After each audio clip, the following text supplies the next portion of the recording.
Ya, terima kasih Anda masih bersama kami. Bagi Anda yang baru saja bergabung, kami hadirkan kembali 3 berita utama hari ini. Kelelahan saat memperbaiki atap rumah yang bocor, pria lansia di Cileunyi, Kabupaten Bandung terpaksa dievakuasi turun oleh petugas damkar. Sidang peninjauan kembali 6 terpidana kasus kematian Vina dan Eki di Pengadilan Negeri Kota Cirebon hadirkan sejumlah saksi kunci. 3 remaja lakukan perundungan disertai penganiayaan terhadap temannya di tempat pemakaman umum di Kabupaten Cirebon.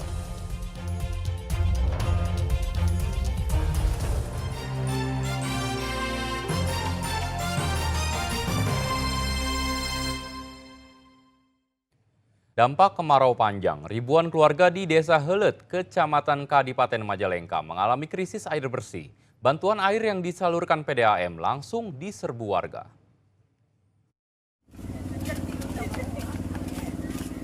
Membawa ember jerigen hingga galon, warga Desa Heuleut, Kecamatan Kadipaten Majalengka menyerbu bantuan air bersih yang disalurkan pemerintah Kamis pekan lalu.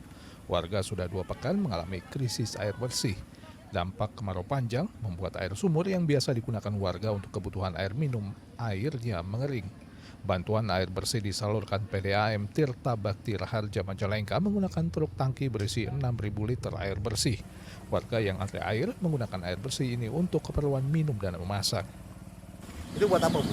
Ya buat masak, Buat masak. ya buat masak-masih. Airnya itu biasanya menggunakan air dari mana, Bu? Dari itu mertua ada sumur. Bukan dari sungai. Bukan. Sungai mah buat mandi aja sama nyuci. Oh, itu sudah lama nggak, Bu, kekeringan di sini? Ya, Kekurangan dari air? bulan berapa? Kemarin lah. Oh, bulan-bulan kemarin. Ya sekarang mah kan mulai ada hujan. Iya. Airnya ngalir gitu. Kan kalau nggak ngalir mah di sini suka bikin mengelik tuh. Tidak hanya para orang tua, anak-anak juga ikut mengangkut air bersih menggunakan ember serta galon untuk membantu orang tua mereka. Bawa air. Itu buat apa? buat itu apa mandi. Buat mandi. Kenapa nggak sama mama, sama Bob? Lu bantuin? Nah, Berat nggak tadi? berat Berat. Berapa kali tadi? hampir 3 kali.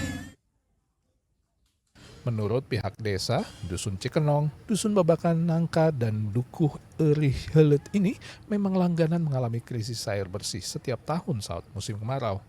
Selama kekeringan melanda, warga memanfaatkan sumber resapan yang dibuat di aliran sungai Cikasarung untuk keperluan mandi dan mencuci. Sedang untuk kebutuhan air minum, warga terpaksa membeli air kemasan. Kekurangan air Tiap tahun tiap tahun. udah lama. Ada 3 dusun. 3 dusun. Iya. Berapa kakak, Pak? Satu dusunnya berarti ada sekitar 1.000. Kalau nggak ada bantuan itu dari mana, Pak? Kalau buat cuci? Sehari-harinya ini dari Walungan. Sungai. Sungai Cikasarung, Oke. mandi, nyuci. Nah, di sini semuanya. Kalau buat minum sendiri berarti beli. Beli. Ini khusus buat mandi. Iya, mandi. Selama musim kemarau, warga baru 2 kali mendapatkan bantuan air bersih. Yang pertama bantuan dari Palang Merah Indonesia (PMI) dan pekan lalu PDAM Tirta Bakti Raharja Majalengka memberikan bantuan 3 truk tangki air bersih. Agun Gunawan melaporkan dari Majalengka. Kejaksaan Negeri Subang menetapkan mantan kepala desa dan sekretaris desa di Subang sebagai tersangka kasus dugaan korupsi dana BLT dan dana desa. Kedua tersangka adalah pasangan suami istri.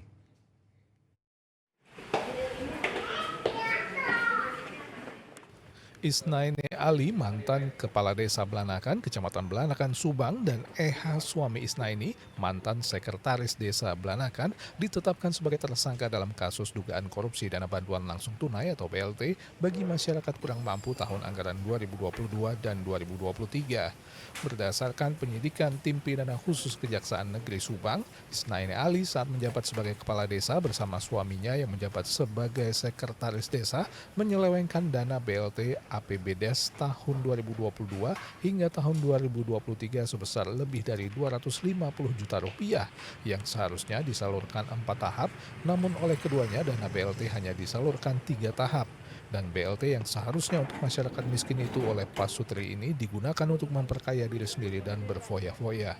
Pak Sutri tersebut juga diduga menilap dana desa tahun anggaran 2022 hingga tahun 2023. Modus kedua tersangka saat itu membuat proyek dengan laporan fiktif, mulai dari pembuatan tembok penahan tanah atau TPT, produksi peternakan, hingga pemeliharaan saluran irigasi tersier. Memang ada beberapa kegiatan seperti yang kita sampaikan tadi memang tidak dilaksanakan sama sekali, jadi fiktif. Yang kedua terkait untuk BLT bahwa yang seharusnya disalurkan kepada masyarakat miskin, namun dalam hal ini hanya pada triwulan pertama saja yang disalurkan, triwulan kedua, ketiga, dan keempat tidak disalurkan kepada masyarakat. Sementara kita masih dalami terkait kasus dimaksud, manakala mungkin ada pihak-pihak yang dapat dimintain bertanggung jawab, ya kita akan kembangkan lebih lanjut. Nilai kerugian negara dalam kasus ini ditaksir mencapai 1,5 miliar rupiah. Karena dikhawatirkan melarikan diri dan menghilangkan barang bukti, kedua tersangka ditahan selama 20 hari ke depan. Zainal Arifin melaporkan dari Subang. Hari Kamis dan Jumat pekan lalu, sidang peninjauan kembali 6 terpidana kasus kematian Vina dan Eki kembali diadakan di Pengadilan Negeri Kota Cirebon. Sejumlah saksi mengungkapkan keterangan yang bertolak belakang dengan sidang kasus ini 8 tahun lalu.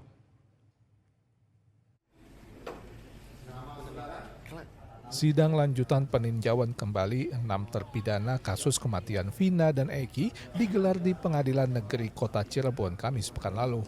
Sidang mendengarkan keterangan saksi, sejumlah 15 saksi fakta yang salah satunya adalah Saka Tatal, mantan terpidana kasus Vina. Saka Tatal yang pernah divonis 8 tahun penjara mengungkapkan intimidasi dan penyiksaan oleh anggota polisi yang memeriksanya. Ia yang awalnya bersikukuh tidak mengetahui kematian Vina dan Eki, akhirnya terpaksa mengaku setelah tak kuat menerima berbagai macam siksaan. Saudara tadi bilang dipukulin, diinjak-injak, ditonjok. Terus juga pas mau masuk ke sel juga di situ dipukulin lagi. Terus juga dipukulin pakai gembok, terus juga di pas dalam kan di depan tralis rambut dijangkap, diadu kepalanya sama tralis. Terus juga orang pun dikasih makan juga dilempar dari muka, jatuh ke lantai semua. Suruh dimakan, tapi bangsanya itu bukan pakai tangan, pakai mulut langsung. Kalau nggak mau ngikutin kemauannya disiksa lagi. Kenapa kamu nggak pakai tangan aja? Jadi disiksa lagi. Saya udah berkuat, saya juga udah nggak bisa nahan. Yang lain juga yang dewasa udah pada mengakui, apalagi saya. Saya juga yang nggak ngerti apa-apa. Umur kamu pada waktu itu berapa? 15 tahun. Sejumlah saksi lainnya yang didatangkan juga mengungkap para terpidana bersama mereka saat malam kejadian kematian Vina dan Eki tahun 2016 silam. Ternyata mereka ini tidak pernah mengetahui rangkaian peristiwa itu. Yang namanya Dani, Andi, Peggy, mereka tidak kenal, tidak tahu, padahal mereka pelaku utama. Yang lebih ininya lagi bahwa mereka tidak pernah menandatangani yang namanya berita acara pemeriksaan. Ya. Hari Jumat sidang dilanjutkan dengan menghadirkan 16 orang saksi, termasuk Liga Akbar dan Dede, saksi kunci dalam berita acara pemeriksaan kepolisian. Keduanya hadir dan memberikan kesaksian yang justru bertolak belakang dengan isi BAP yang digunakan dalam sidang tahun 2016 lalu. Dede mengaku tak tahu penyebab kematian Vina dan Eki pada tanggal 27 Agustus 2016 lalu. Ia hanya diajak Aib ke Polres Cirebon dan bertemu Ibtu Rudiana. Dede yang sempat bertanya kepada Aib terkait keterangannya justru dijawab Aib lantaran kesal dengan para terpidana yang sempat menggerebek dan memukulinya di tempatnya bekerja. Dede juga mengaku saat menerima panggilan saksi oleh pengadilan, Rudiana memintanya untuk tidak hadir dan tetap tenang. Lalu kemudian saya dijemput saudara Aib dan bertemu Rudiana di halaman Polres Cirebon. Sampai di Polres Cirebon, saya bertanya kepada Aib, ada keperluan apa kita di sini? Nongkrong di warung nasi ya, di warung nasi, apa namanya, rokok di warung Madura. Nah, bersama dengan Aib, sesudah itu saudara pulang. Ya, saudara tidak melihat ya. Saudara juga tidak melihat adanya kejar-kejaran di antara dari SMP 11 sampai ke flyover. Ajak Aib ya untuk ke Polres. Ya, benar. Betul ya? Padahal saudara tidak mengetahui peristiwa apapun. Saudara Saksi mantan RW Karya Bakti memperkuat motif ketidaksukaan Aep kepada para terpidana kasus kematian Vina dan Eki tersebut, di mana 2 hari sebelum tewasnya Vina dan Eki, terpidana Hadi dan Sudirman melaporkan Aep yang membawa 2 orang wanita ke dalam tempat cuci mobil di mana Aep bekerja, sehingga keduanya digerebek oleh warga. Penggerebekan Aep itu di cucian mobil sama motor yang bekerja di Aep itu. Kenapa digerebek itu? Bawa perempuan 2. Atas laporan dari warga yang bernama Hadi sama Sudirman. Terpidana tanggal 25 hari Kamis malam Jumat. Digerebeknya 2 hari sebelum kejadian. Betul. Diapain sama warga itu? Sama warga cuma ngasih tahu jangan sekali-kali lagi bawa perempuan gitu aja. Sidang lanjutan peninjauan kembali terpidana kasus kematian Vina dan Eki akan kembali dilanjutkan pekan ini dengan agenda mendengarkan keterangan saksi. Maruli Habibi melaporkan dari kota Cirebon.